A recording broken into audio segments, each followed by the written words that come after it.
dal leen ak jàmm ci Sen Sport 221 the best sport channel.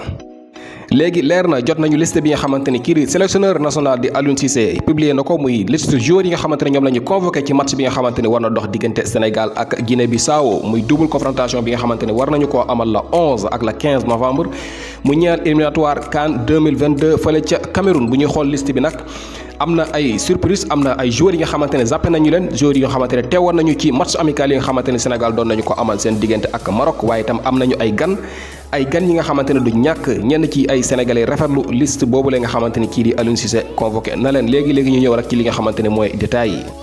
dañu ñëw rek ci liste ab joueurs yi nga xamante ni kii di Aliou Cissé convoqué na leen ci match bi war a dox diggante Sénégal ak Guinée-Bissau. ci gardien yi ñu ngi am ki nga xamante ne mooy Edouard Mendy, Alfred Gomis, Bingourou Kamara.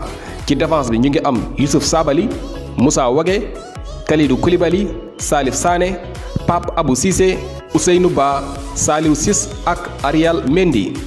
ci milieu bi ñu am Idrissa Gana Gueye, Moustapha Nam, Pape Cheikh Diop, Franck Kanouté, Pape Alioune Ndiaye, Krépin Diatta ak Cheikhou Kouyaté.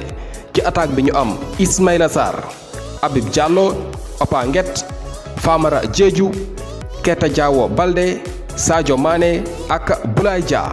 li mooy liste bi nga xamante ni kii di sélectionneur national di Aliou Cissé convoqué na leen ci match bi war a dox diggante Sénégal ak Guinée-Bissau. bu ñu xool liste bi nag am na ay coppite yi nga xamante ni am na juróom-ñaar ci ay joueurs yi nga xamante ni bokk nañ ci Sénégal ak Maroc te bokkuñu ci jongante yi la nga xamante ne Sénégal dinañu ko amal seen diggante ak Guinée-Bissau.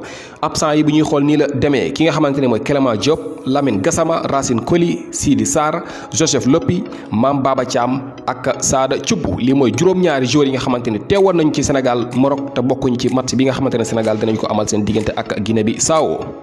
bu ñu xool liste bi nag am na ay gan yi nga xamante ni teew nañ ci, am na ay gan yi nga xamante ni ñu ngi leen di soog a sélectionné. ku ci mel ni Arial Mendy mu ngi soog a am première sélection am ak équipe nationale bu Sénégal.